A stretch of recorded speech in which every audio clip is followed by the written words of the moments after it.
Gotta get energy. Energy. Podcast.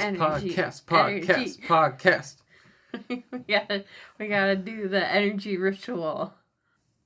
What else can we do to get energy? You could slap me. I don't want to slap you. Do it. No. Do it, coward. No. Do it. I can take it. Fine. Ah. That was too hard. I'm sorry. You just got me so worked up. I need to make it very clear that I did not just slap you. That was all movie magic. Wow. Foley work. I'm not even energized. I thought that would work. Wow. Show starts in 3, 2, 1.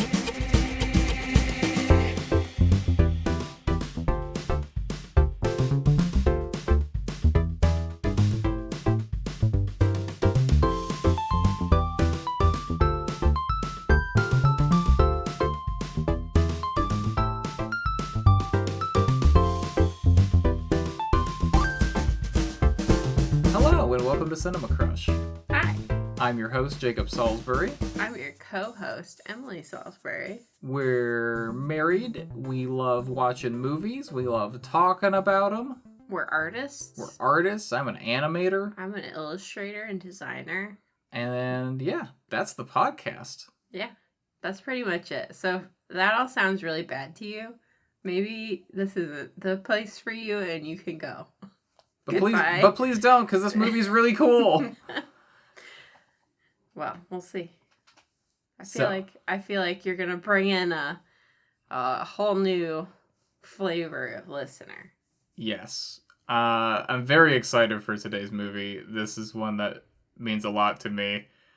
A very impactful movie. Not really, like... I feel like we've brought a bunch of movies to this podcast that were, like, influential in our childhood. I feel like this is more an influential movie to me on my journey into appreciating film. Yeah. And, like, finding the stories that I connect with. But we're watching Time Bandits today. Yeah. And it's such a good movie. I've never heard of it. A lot of people haven't heard of it. The people who know about it love it. Yeah.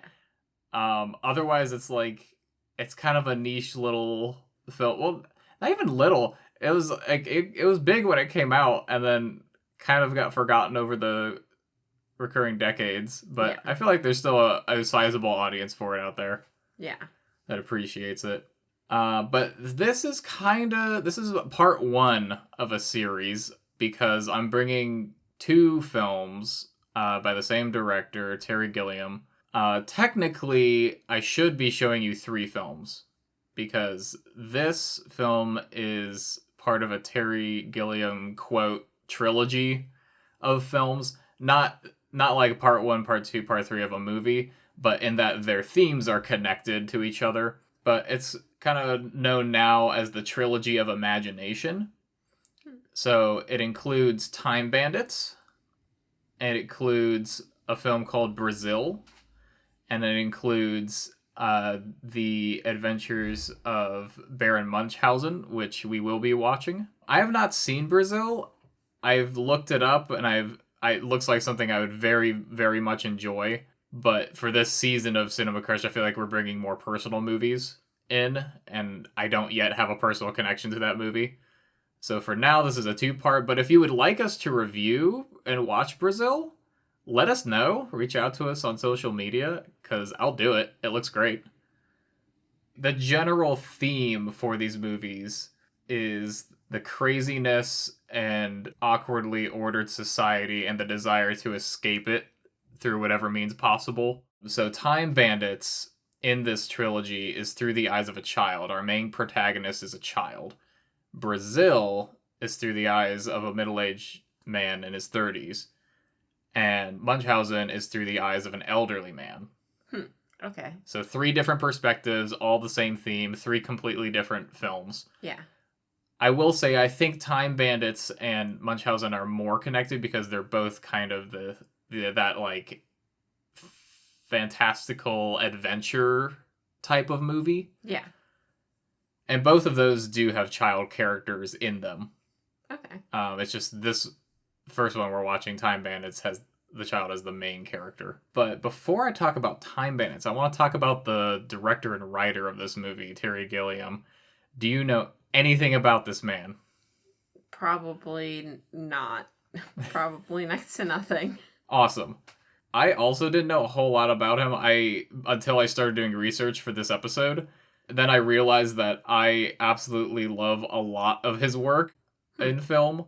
But to give you a little bit of background, he was born in the U.S., and then when he was 12, he and his family moved to Los Angeles. And then in his 20s, he basically kind of grew to hate America because he grew up in that time, in that young part of his life in the 60s, when all the political turmoil, very similar to today. Uh-huh. I can understand. I was gonna say, I can relate. No, absolutely I can relate. But he basically was like, it came to the point where, like, if I stay here, I'm gonna become a terrorist. Yeah. And so he left. That's fair. He left the U.S. and he moved to England. And he stayed there, and he renounced his American citizenship back in, like, 2006, like, just completely. Yeah. I don't think he has any regrets about that, especially now. Yeah. With everything going on in the world. Mm-hmm. So I think that's funny and relatable, and also kind of a sad story. Yeah. History repeats itself. It does. But when he moved to England, he got a job on a children's television show as an animator. So again, another reason why I can relate to him now. Yeah. Because I too am an animator. Do you know what kids show? Do Not Adjust Your Set. That sounds familiar. Came out in 1967. I don't think I know what that is, but that is like a very common phrase in TV. But after that, what you'll probably will know of his work in animation is he found his future collaborators with Monty Python. Yeah. That comedy group. They did a bunch of skits and a bunch of movies. Right. So he was so you know the iconic, like, foot Yeah. Right. dropping down, that style of animation. Mm-hmm. That's the sort of stuff he was doing. Okay. For Monty Python. So this, just to be clear, this trilogy, not trilogy, but this collection of films is not related to that acting troupe, right? It's complicated. So the thing with Monty Python is that troupe is a tight-knit group of actors that kind of stay together in different projects. Yeah. So you will find, like, John Cleese is in this movie. Okay. So, like, they absolutely still collaborate together and work on each other's projects. Right. Because they enjoyed each other's work. Yeah. But while he was working on Monty Python, he also ended up acting in some of the skits as well. I guess they enjoyed him enough to keep him around. But he ended up co-directing Monty Python and the Holy Grail. Okay. Which is probably the most well-known Monty Python movie. I think if I had to say anywhere that I've heard his name before, probably in relation to that film. Yeah. In that movie, he plays Patsy, the guy with the coconuts that follows King Arthur. Yeah. He plays the bridge keeper that asks you the questions 3. Right. And very heavy old man makeup and a little blind eye and his scratchy voice. Uh-huh. And it's great. Yeah. I love it. Yeah. He's also the animator that dies of a heart attack. Yeah. And I love that because he actually did help animate on that film. Right. So that was kind of his journey into directing films. A couple other films you might have heard of. Jabberwocky. If you haven't heard of them, you probably know the poster for most of these. Yeah. Is most of his body of work sort of a live action mixed media sort of approach to filmmaking? Yeah, does kind he of. include animation in a lot of his films? I feel like he approaches films like an animator would. Yeah. I tend to notice that more now because I am also a fan of Dave Filoni. Mm-hmm. And whenever Dave Filoni has done live action stuff, I notice when he's directing it because I feel like he approaches it in a very animation sort of way. Right. Because as animators, we're trained in a specific way to make content. Yeah. Because, well, animation takes forever. Yeah. So you have to make every second count. And the visuals are usually, in my opinion, better Yeah. When you have an animator helping direct, or at least someone who understands that process deeply. Right. Another modern example is the Creator that came out in 2023. The director worked on Star Wars, Rogue One, and also deeply understands ILM's process of animation. Right. Which is why that movie looks so good. They planned the movie around the visuals. Why that movie looks so good on such a low budget. Right. I should say. Similarly, Time Bandits has a tiny budget. It was made on a $5 million budget. Wow. Which is nothing for movies. Yeah. Even back in the 70s, 80s, that's a very small amount of money to make this. Right. But they made $43 million at the box office. That's crazy. So not a ton, but when compared to their original budget, right, that's impressive. Yeah. So that's the guy. And I'm saying a lot of positive things about him in this episode because I'm going to get into the negative parts of him later. Yeah. In part 2 of this, and maybe a little bit after we watch the movie. Right. Because I do want to highlight both sides of this man that I admire. Right. I think he is an absolutely brilliant filmmaker. I do think he also brings a lot of problems onto his productions. Yeah, right. So that's all I'm going to say about Gilliam for now. But getting into Time Bandits and kind of how that got started up, just production-wise, before we go and watch it. He actually started working on Brazil, which is the second one in this quote trilogy.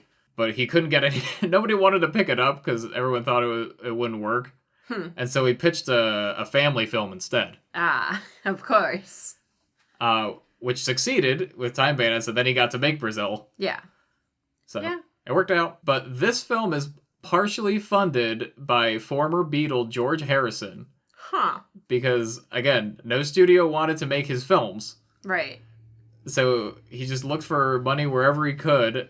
And of all places, a Beatle. You know, there's a lot of films that you've brought to the podcast. Well, by a lot, I mean maybe 2. That are associated with the Beatles in some way. Hey, the Beatles appreciated animation. Yeah, it's true. And I think George was a fan of Monty Python. Yeah. And recognized that part of Gilliam's work. Yeah, right. Oh, you made that. You want to make your own thing and do it bigger and better with a through-line plot. Right. That sounds great. Yeah. I wish that would happen more often nowadays. It does happen. It's just... It's way more expensive to make movies nowadays. It is.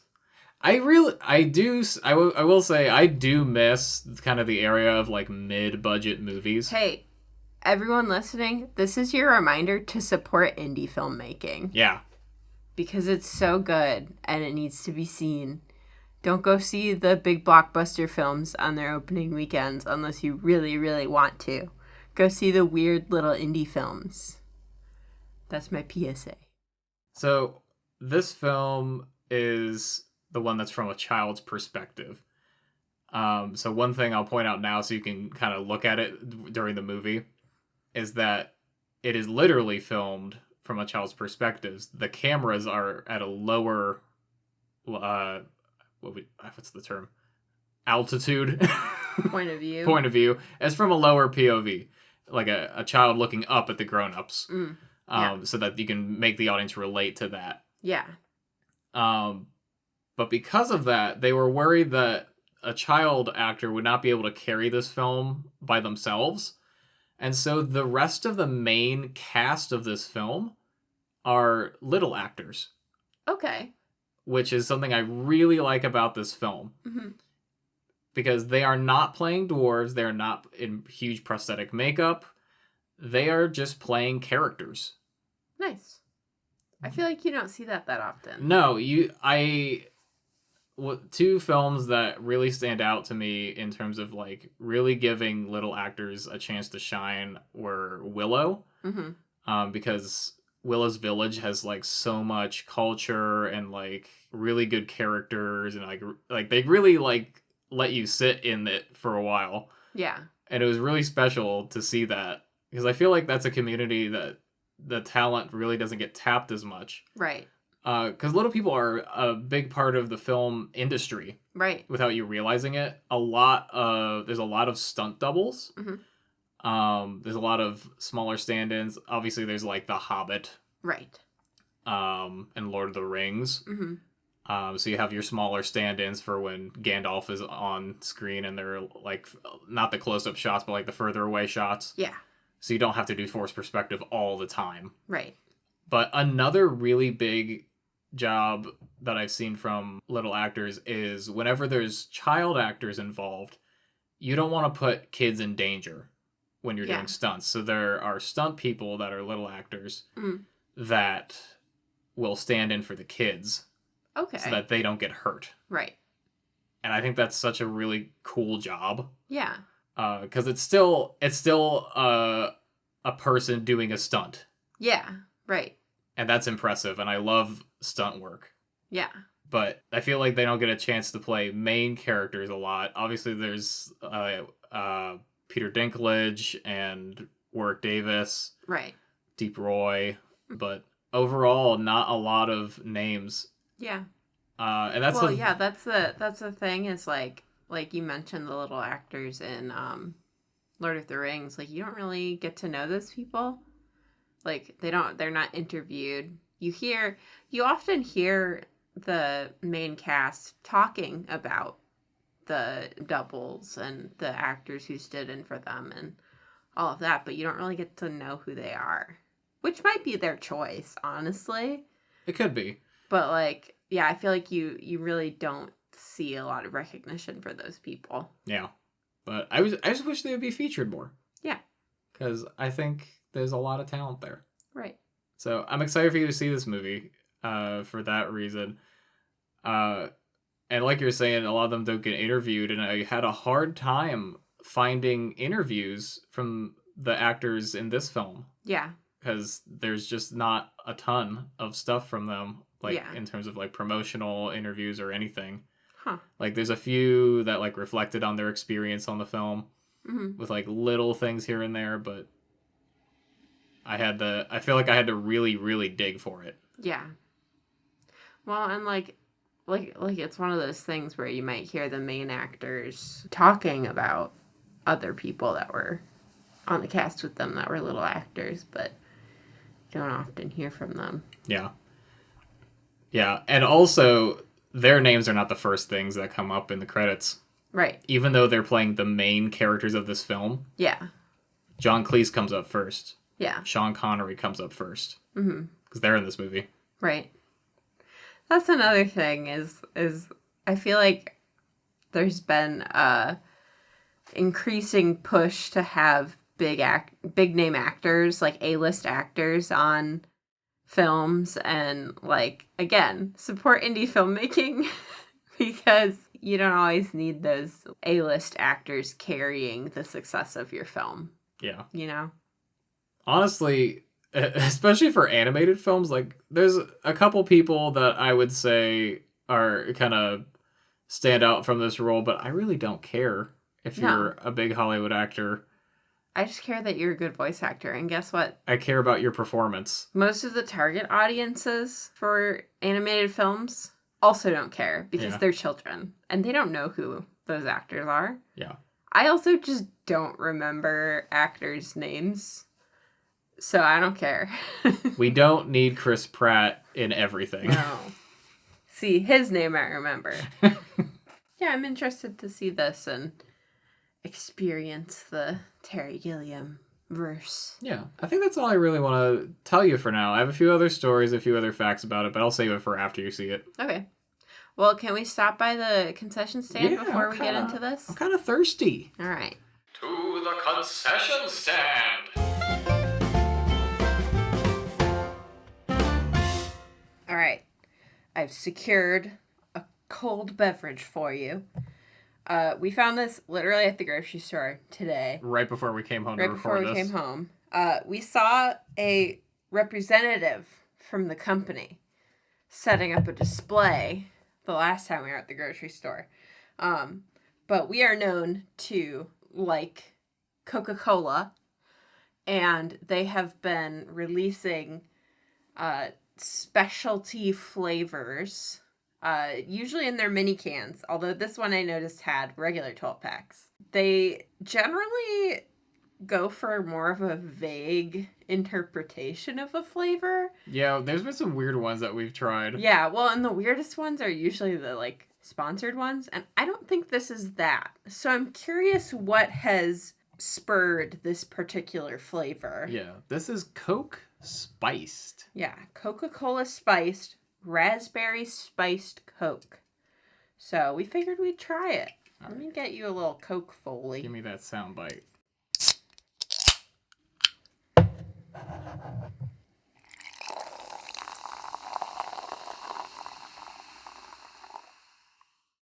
There you are, sir. All right. Give it a little sniff check. I can smell it from, like, over there. Oh, wow. Yeah, it smells like raspberries. That is so strong. It's like raspberry cleaning product. I like that. I can't say I've ever tried a spiced soda before. And I can't say that this is a spiced soda. It's a little spiced. I would want more, honestly. I think the raspberry flavor's good. Yeah. I think the raspberry's right where it needs to be. I'm curious what spiced flavor they're going for. Because it just says raspberry spiced Coke. Mm-hmm. And, like, obviously the raspberry is not the spice in this. Yeah. I don't know. I would be interested in researching, like, what are the flavor scientists called? No. There's a name for them. But, like, the science behind Coke and, like, soda combinations and flavors. Yeah. Well, because we've had some interesting Coke flavors in the past. Like, we had Coke Stardust. We've had... Wasn't there one that was, like, AI generated? Yeah, there was an AI generated one. It was like Coke 3000. Yeah, and it's tasted kind of like banana almost. No, that was the League of Legends one. Oh, that was the League of Legends. That's Yeah, right. that was weird. Why is League banana flavored? You know, somebody write in and give me an essay on why League of Legends is banana flavored. Why does it taste like banana Laffy Taffy? I would like to know. But this is pretty okay. I could drink a can of this. Yeah, of all the weird ones we've had, I think this is my favorite. Mm-hmm. I would drink this again. Yeah, it's enough of a diversion from a regular Coke. This would taste really good in a rum and Coke. Ooh. I don't have rum though. But I could try Why it. is the rum always gone? I have a non-alcoholic like spirit, quote unquote, sort of like a whiskey that I could try mixing it with. That would be interesting. Because it has that like fruity profile. It's got a little bit of a bite to it. I like it. Cool. Well Well good done, one. Coke. Good job. 2 thumbs up from me. Shall we go watch Time Bandits? Let's do it. And we'll see you after the break. See ya.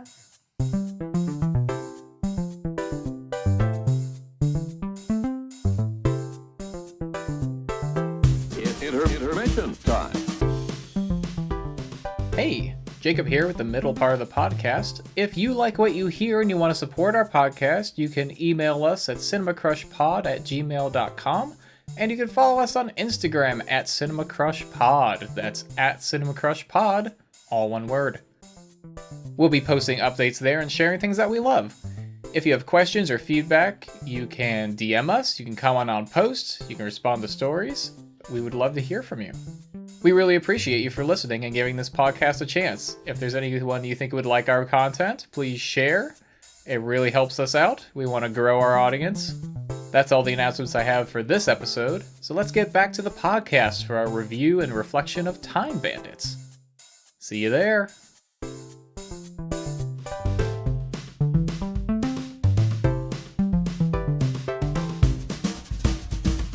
And now, on with the show. Welcome back. Welcome. We just watched Time Bandits. We did. I loved it. What did you think? I need to know everything. I thought it was great. I kept thinking about other films while we were watching it because it reminds me of a lot of different things. The opening of the movie, let me give you a quick, 60-second recap, right? So we have Kid. Kid has parents who are not paying attention, obsessed with technology. We have Kid sees weird stuff in his bedroom, and then a bunch of small men come into his room one night, and then they're all chased by a big face, and oops, we're in French. Napoleon is taking things over. He's attacking Italy. He has the short complex. Haha, funny. And then they go to the Middle Ages, and Robin Hood is there, and he is not what we thought he was. Don't meet your idols, kids. What happens after that? They go to... Well, then they get separated. Yeah, they get separated, and he goes to... Greece. And becomes a prince very briefly. And then they go to the Titanic, and then they go to a mysterious ocean, and there's an ogre or troll. And then they go to Scary Guy's house, and then God comes, and he's a capitalist white man. And then the kid's parents die, and his house burns down. The end. And that's the story. Yeah. And it's great. And I love every minute of it. It was a wild ride. There were a lot of, history jokes, which I expected with the movie being Time Bandits. I wasn't sure what exactly to expect, but they sort of dropped some hints right at the beginning of the movie about, where they were going to go, and, the kid is very interested in history, and so there's a lot of, sprinklings of things that he has in his room and that he talks about in there. The interesting thing that so talking about a hero's journey, right? Mm-hmm. Typically, you have your normal world, and then the hero gets called into something unusual.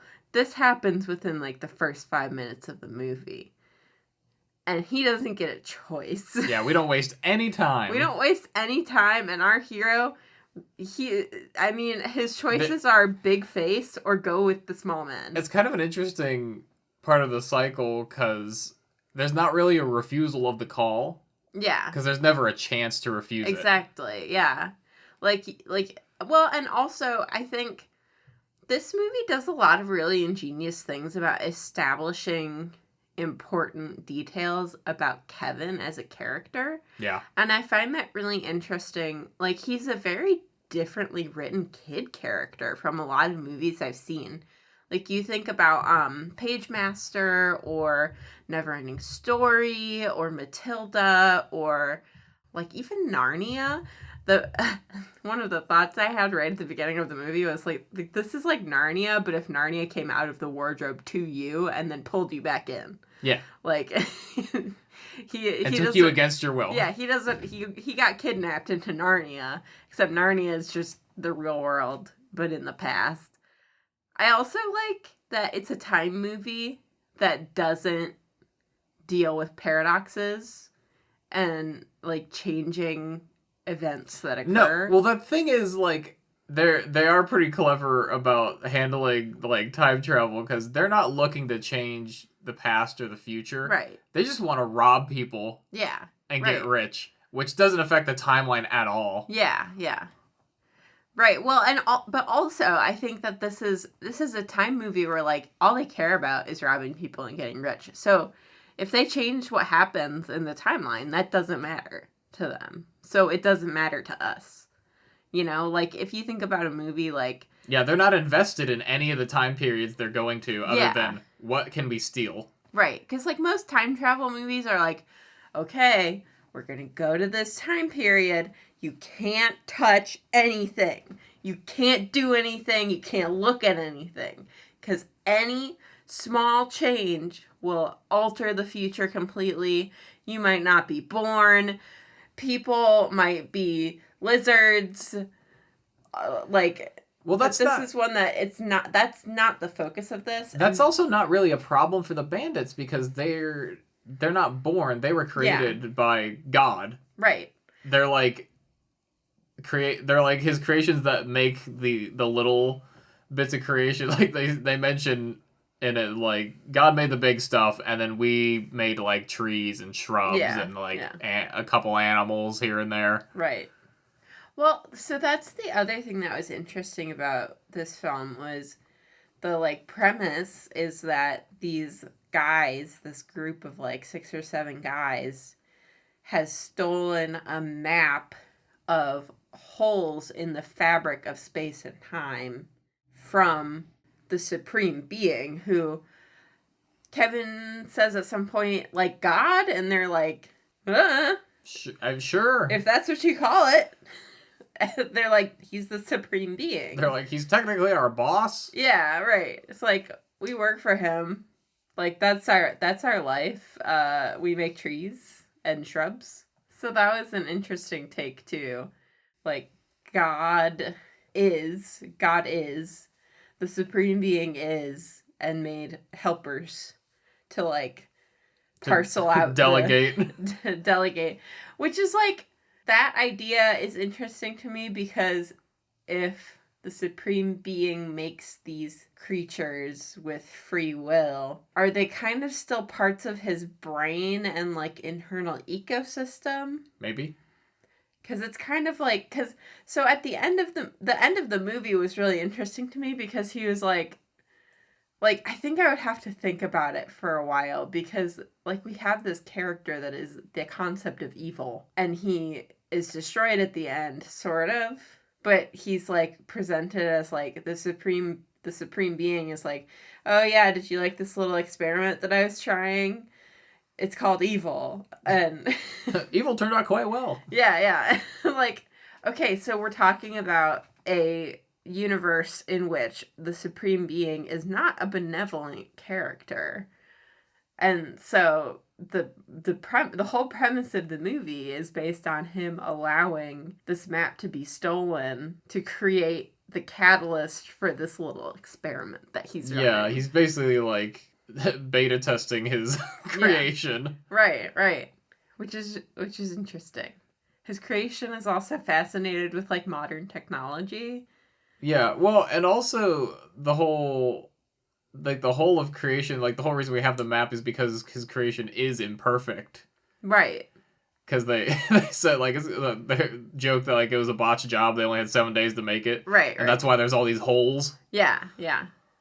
Right. I know. That was fascinating. I was like, the bigger concept of the film was really interesting to me, but they still pay a lot of attention to, like, Kevin as the main character. Yeah. And, like, they give him a lot of development, and they pay attention to him. The ending kind of left me, like, a little bit confused about, like, what the goal for Kevin's character was.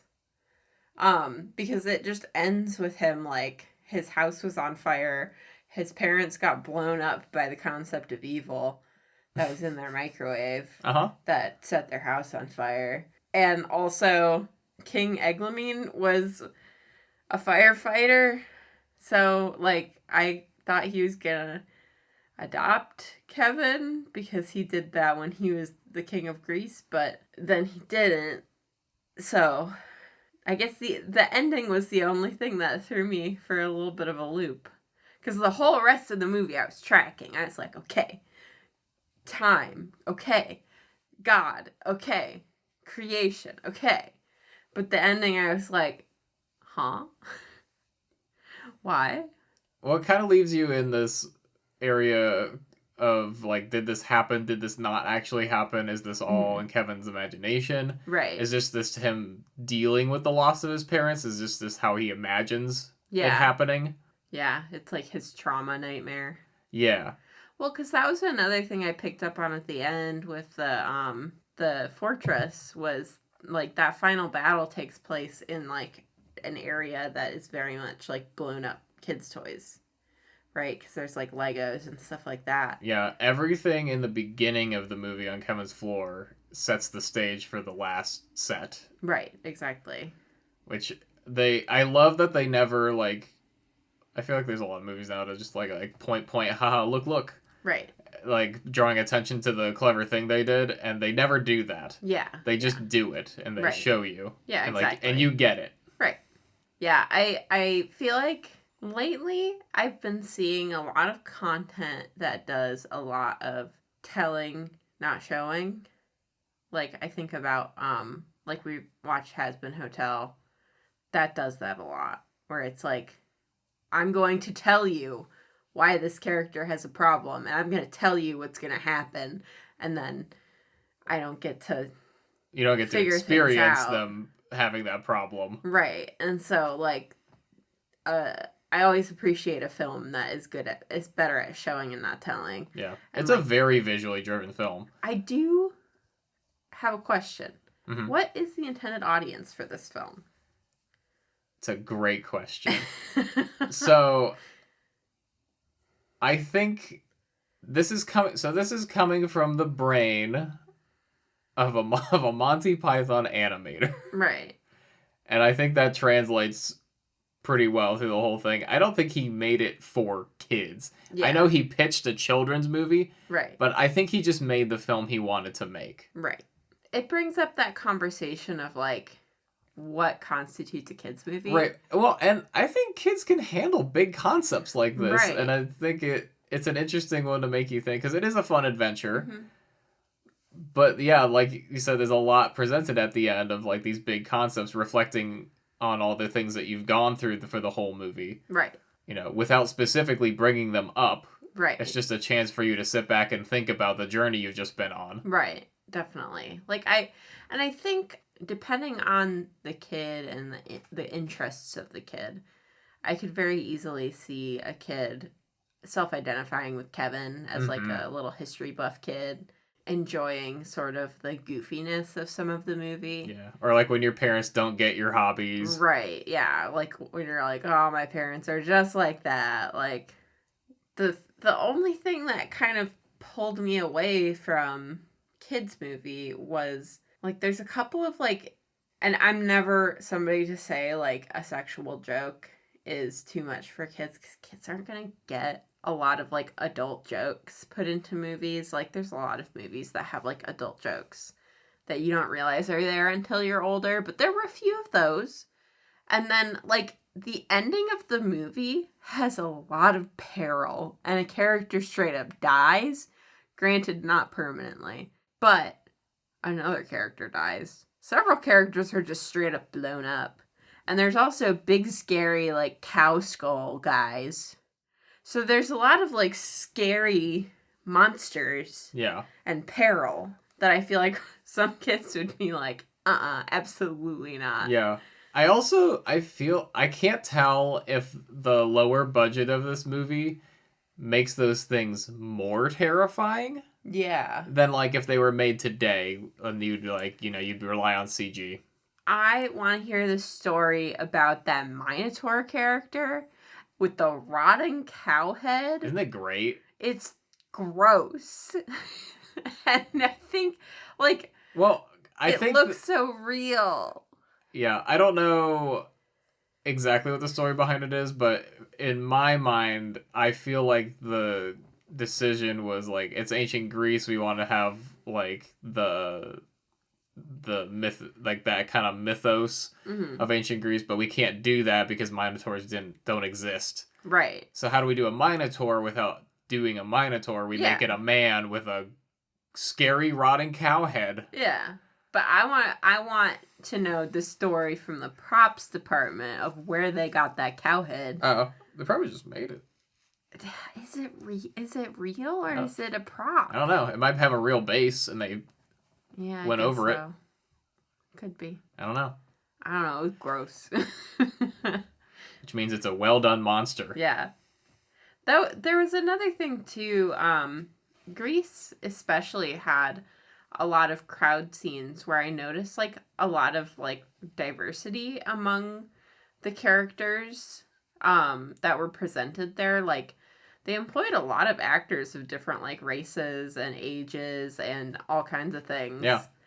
Just as background characters. But like I just thought that was interesting because I feel like a lot of these movies, I don't see a lot of diverse representation in main characters. And in this movie, it's a little bit of an exception because we have several little actors portraying main characters, like you mentioned in the first half of the episode. But I think it's interesting to see background characters that are different races that are just there. Yeah. Like, it's not all just like white people wearing vaguely ethnic clothing. It's like people that they've actually employed to be in the movie, which is really nice to see because I just don't see it a lot in movies from this era. So I liked that. Yeah. I'm trying to figure out which story I want to tell you first. Can I give you a segue into anything? Yeah, give me what do you want to know more about? You talked about the ending and the shock of the ending. Yeah, I'm kind of interested in that. So that was something that Terry Gilliam fought very, very hard for. The other people working on the film wanted to cut that out. Yeah. But he was like so insistent on it.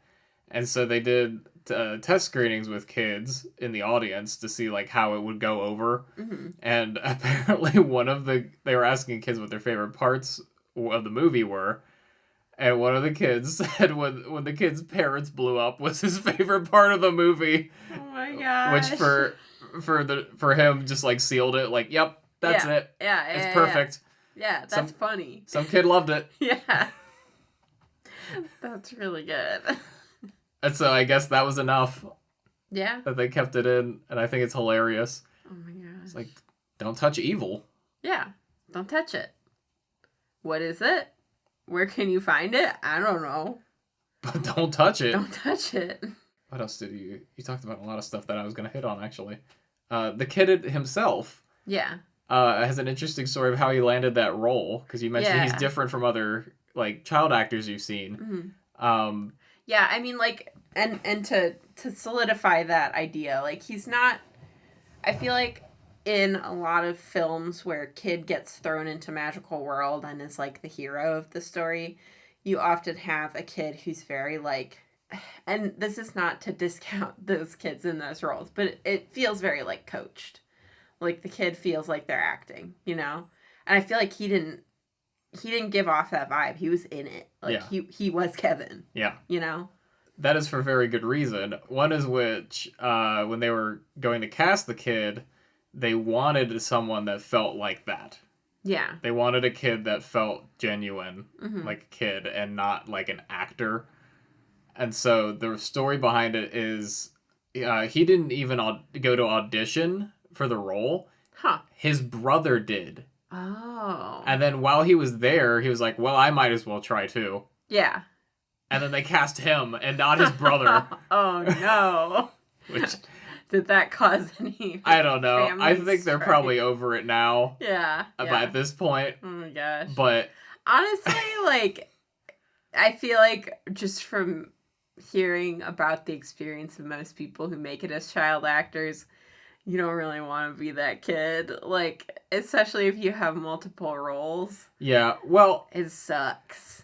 And I don't think he was in a ton of stuff after this either. Like, I'm pretty sure he might act in some things, but... Yeah. He's not a super prominent name nowadays. It's right, exactly. It's not someone who... He's not a Leonardo DiCaprio. Right. And that's totally fine, because he did great. Yeah. He was a great character in this movie. Mm-hmm. And I love it. I like a film that doesn't treat kids like they don't know how to do anything, too.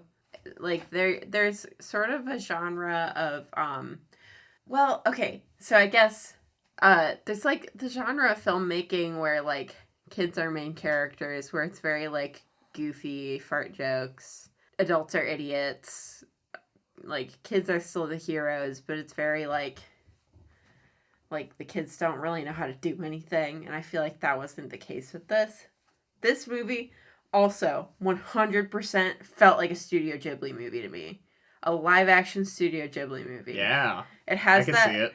element of, like, there's a main character who's a kid, who's very independent, and, like the parents are kind of, like very much Chihiro and Spirited Away. It felt very, like, Spirited Away to me, because it had that kind of surrealism.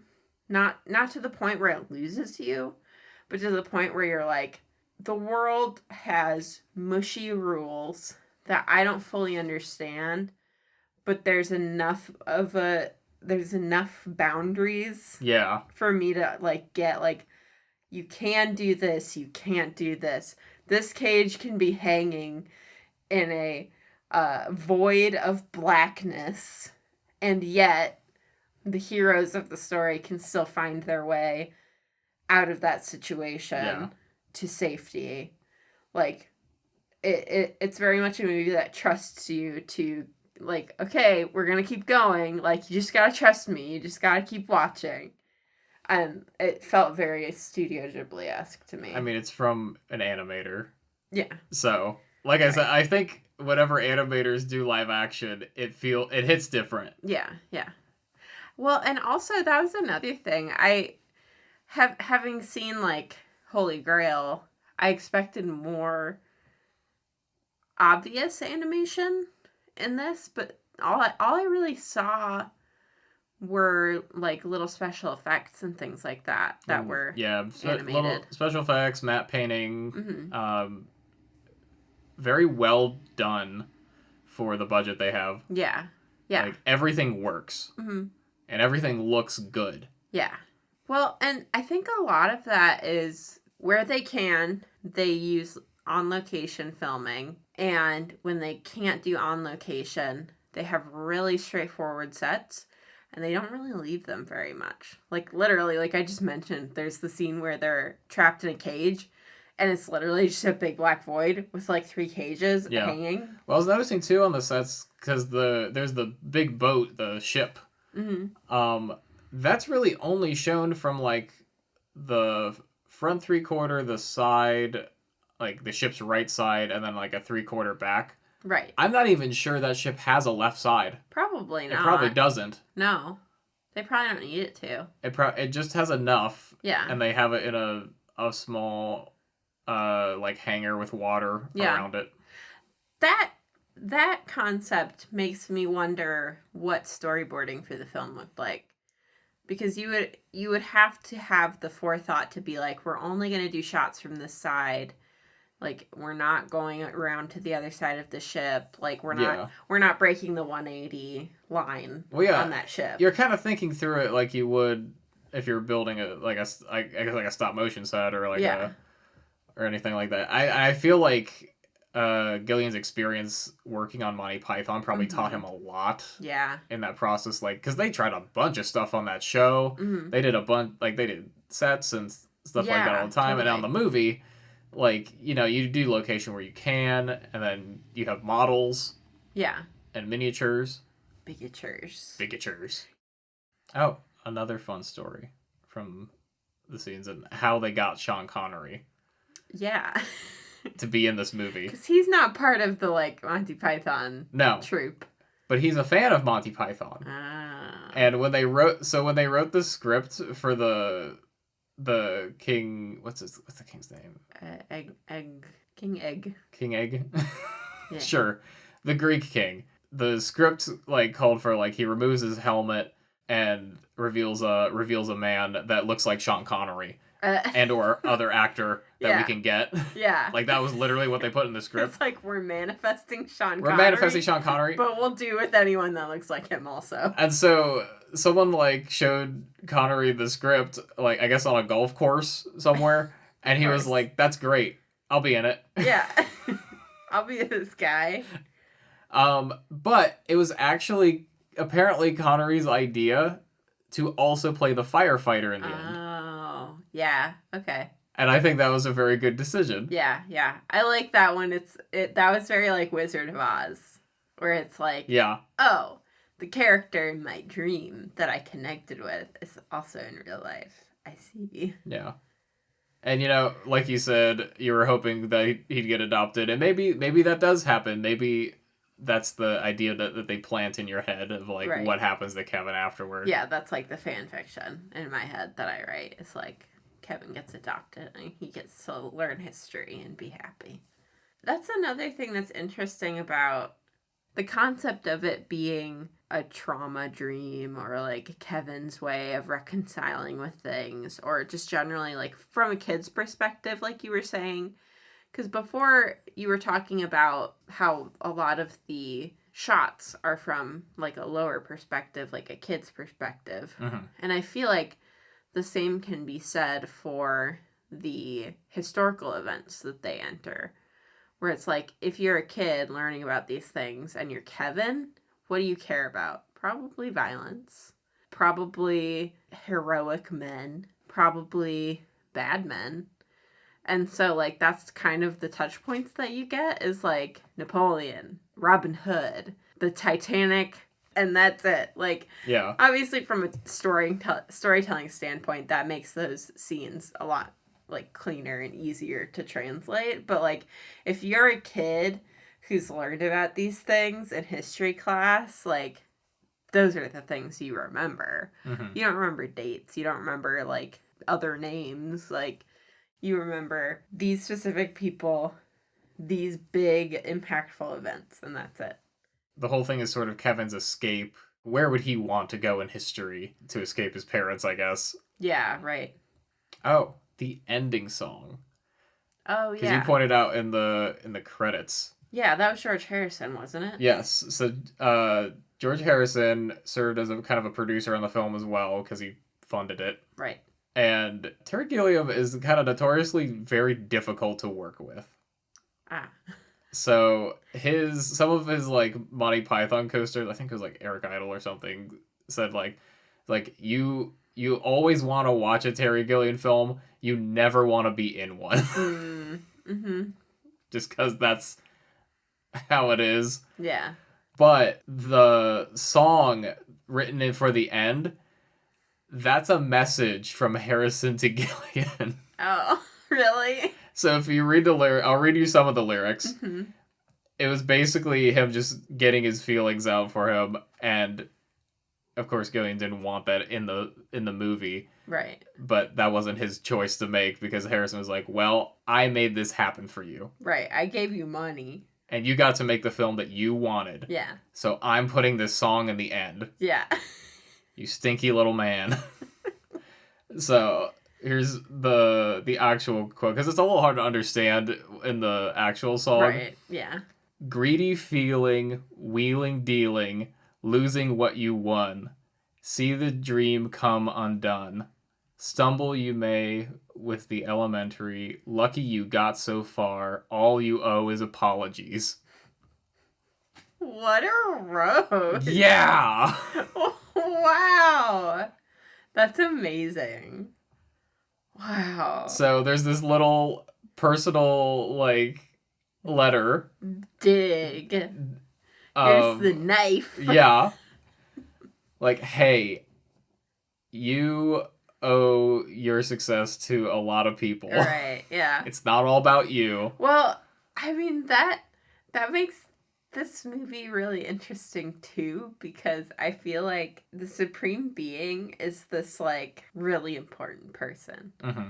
And he comes in, and he's like, all right, get to work, you know. The one guy that's dead, he's like, well, if you ain't working, you don't get to rest. And you saying that makes me feel like, was he channeling a bit of himself into the Supreme Being? Probably both. Having that, probably both the evil guy and the Supreme Being. like having that like narcissism. Like, I think there's a little bit of that. I think I'm the director. I make the film. I think he's a bit eccentric. He works people very hard on his films, which I'll talk about more later in kind of the part 2 of this Gilliam series I'm doing with you. Yeah, once we watch the other one. Because, again, this episode, I kind of want to... I'm going to keep the praise on in this episode. Mm-hmm. I think he's a very talented filmmaker. Right. I think his movies are extremely good and withstand the test of time. Yeah. But he's also a little problematic. Not a good person. It's complicated. I mean, most people are. Most people are. I appreciate his work tremendously. Yeah. I just wish he were a bit nicer to people. Yeah. But in the time that we're recording this in 2024, there is a Time Bandits series in production. I think Gillian is like producing it. He's not directing it. I wasn't sure if he was still alive. So, A. Yes. He is alive. He is alive. Okay. Yeah, he's still around. I hope he makes more films. Yeah. I really like his films. But the Time Bandits series is being directed by Taika Waititi, which I don't know how to feel about that. Because I feel like those two guys have very different types of humor. Yeah.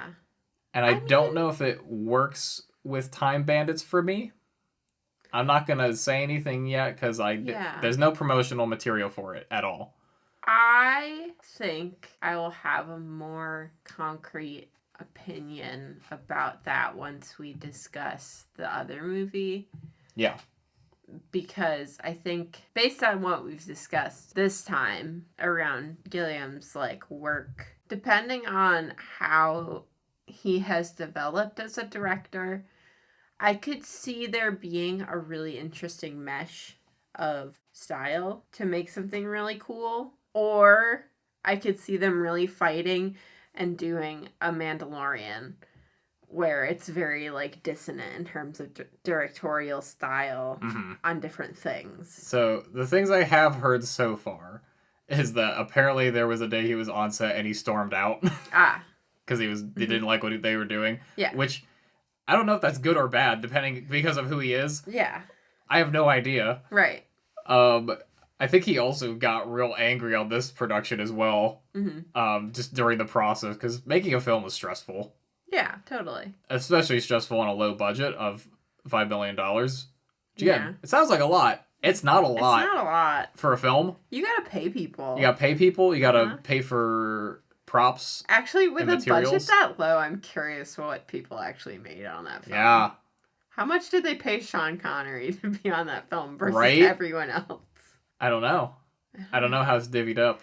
Well, because I feel like I hear a lot of actors in those kinds of acting troupes, like, we didn't do it for the money, but, like, also we were eating beans out of a can every night. Yeah. The other thing that concerns me about this new Time Bandit series is that they have not yet announced any little actors in the cast. Yeah. They've announced some of the cast, but none of them, they're all regular-sized people. Okay. I'm curious what their intent is with it. Like, are they remaking the movie as a series? Yes, that's kind of the intent. Okay. Is that there's a main character kid who's interested in history, and that kind of drives the plot. Right. As he gets swept up by time-traveling bandits. Why are we remaking it? I don't know. There's so much potential for that world concept. There's so many random side plots. We could follow Pansy and her lover through time. Through time. We could find out. Are they also time travelers? We could find out what his problem is. That he needs fruit for. That he needs fruit for. And the thing on his nose. Yeah. When are they set to release it? I'm not sure. I don't think they've announced the date yet. Okay. I think it's just like, it's happening. It's having its growing pains. It's having its growing pains. I don't know when we could expect anything. Maybe we'll hear something this year. Maybe not. Who's making it? Apple TV. Okay. I feel like that could go a couple of different ways based on how Wheel of Time went. But yeah, I would really love to see more people employed that are little actors, because I feel like that's pretty important. Right. Well, and like the whole decision of them being there in the first place, of like having someone around Kevin's stature to like help progress the plot. I think that's very clever. Yeah. I think that's a good. I think that was the best creative decision on this film. Yeah. Both for the filmmaking purposes of like our camera is low and having a huge height difference between our main character and the other actors is going to be hard. Yeah. Right. But also just bringing in actors we don't normally get to see and excelling. Because all of them are so good. Yeah.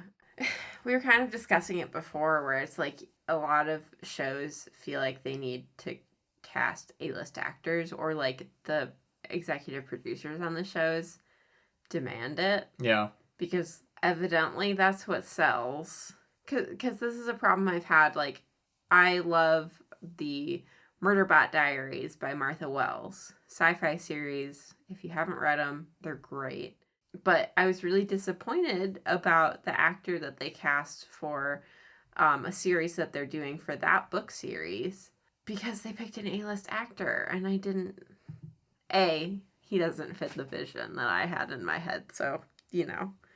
I'm a reader. I read the book first. I had a vision in my head for what the character would be like. Sorry.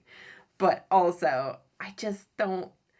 I want other actors that are very good at what they do to get the spotlight, instead of just people who society likes, and so they're the safe option, you know?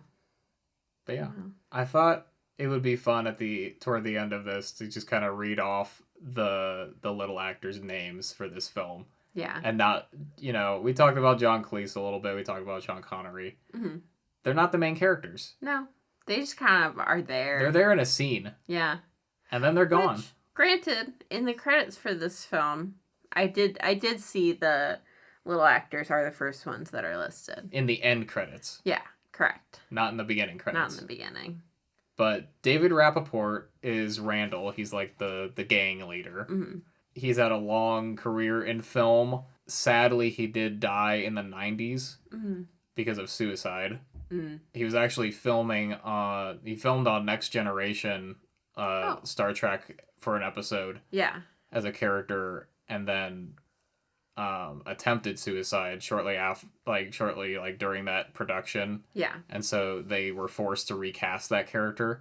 Okay. But they kept his footage. Yeah. And released it later. Okay. So even though he's not in the official episode, like, his performance is still, like, out there for you to see. Yeah. And I'm glad that they released that. Yeah, definitely. Because he's so talented. Yeah, I really loved his performance. That was a great character. Kenny Baker is Fidget. He's the one that gets squished at the end. Yeah. But I'm so glad he was in this movie. He died recently. Just in the past... I don't remember what year it was. I think it was less than 10 years ago. Mm-hmm. But he's R2-D2. Oh, okay. You normally never get to see him. Yeah. A lot of these actors were on productions together. Mm-hmm.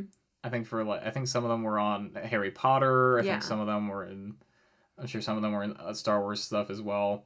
Mm-hmm. Again, little actors are everywhere in film and TV. They're just usually cast in parts that don't get their face noticed. Right. Like, yeah, you think about, like, Harry Potter, like, the goblins in the bank. Yeah. Which, like, it's fun to be in prosthetics. Right. And, like, embody a character. I think Warwick Davis has a blast doing it. Yeah, definitely. But sometimes I want to break from that. Sometimes you want to see their faces. It's the same problem that happens a lot with, like African-American characters that get turned into animals a lot. Where it's like... Yeah. You're sort of... You're sort of there. You're sort of there. You kind of ticked the diversity box, but you weren't there for the whole movie. Yeah, you didn't. It's a weird one. Yeah. Tiny Ross was Vermin. I'm certain that's a stage name. I love it. But it's great. I'm glad he's embracing it. Yeah. Vermin is one of my favorite characters in the film. He ate a rat. He ate a rat. It's just like, might be the last meal you get. It was so cute. That was actually, I remember now in researching it, that was another scene that almost got cut that Gilliam fought for. It was the eating of the rat. Really? Yeah. He's like, no, he has to eat the rat. It's so funny.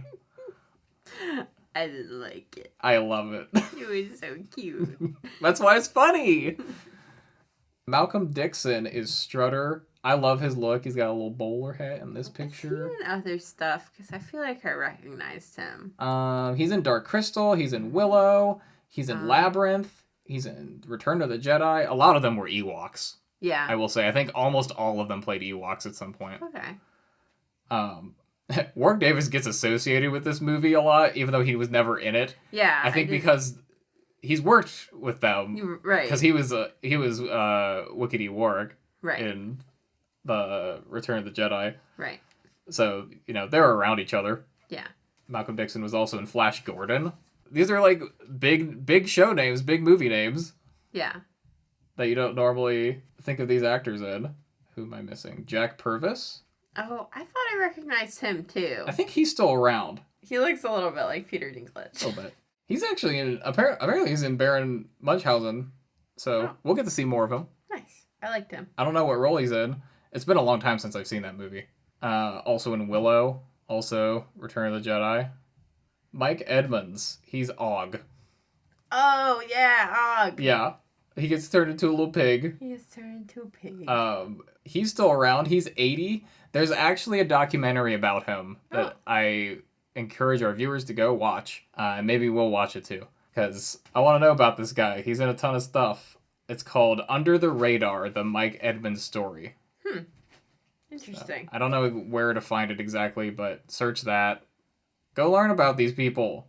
But yeah, he was in Harry Potter. He was in Dark Crystal, Flash Gordon, Roger Rabbit, Empire Strikes Back. And from what I watched the trailer for his documentary. He's such a delightful person.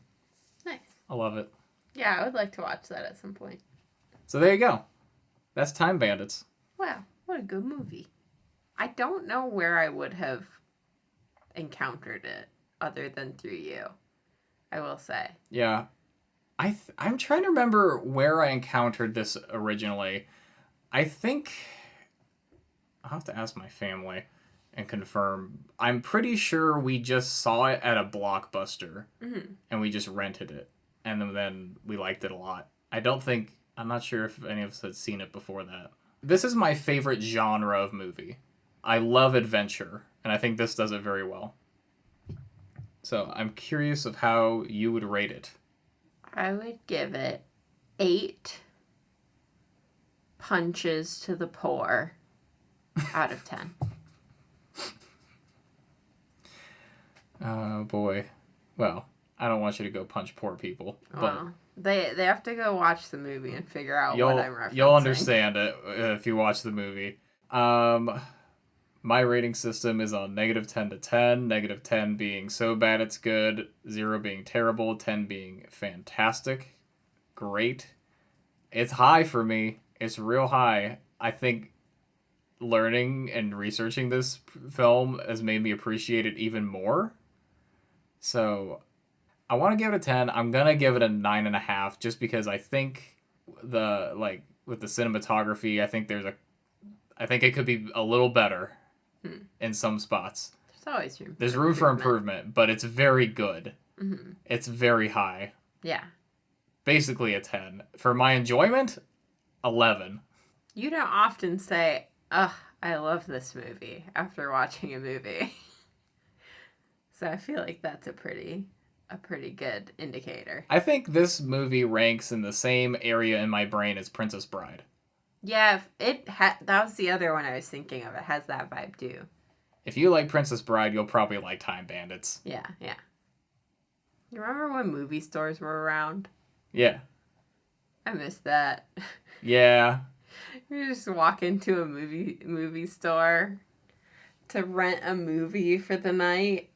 That was like part of your routine. Well, the thing about movie stores that I could see coming back into popularity is with streaming, you're kind of just shoved everything.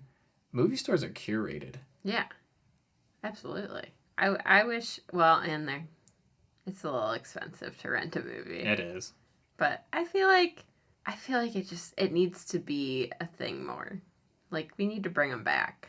Maybe I sound like an elder Gen Z saying that, but I have a lot of fond memories going to Family Video, walking there because we had one within walking distance to pick out a movie to watch.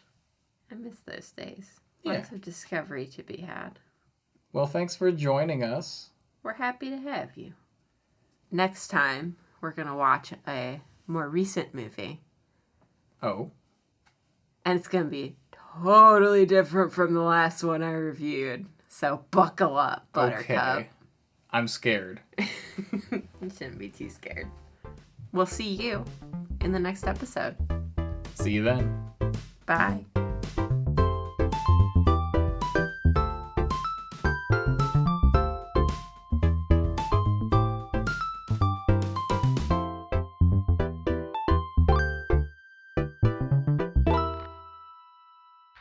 Thanks again for dropping in, and we hope you've enjoyed the evening as much as we've enjoyed having you here. Till next time, please drive carefully, and good night now.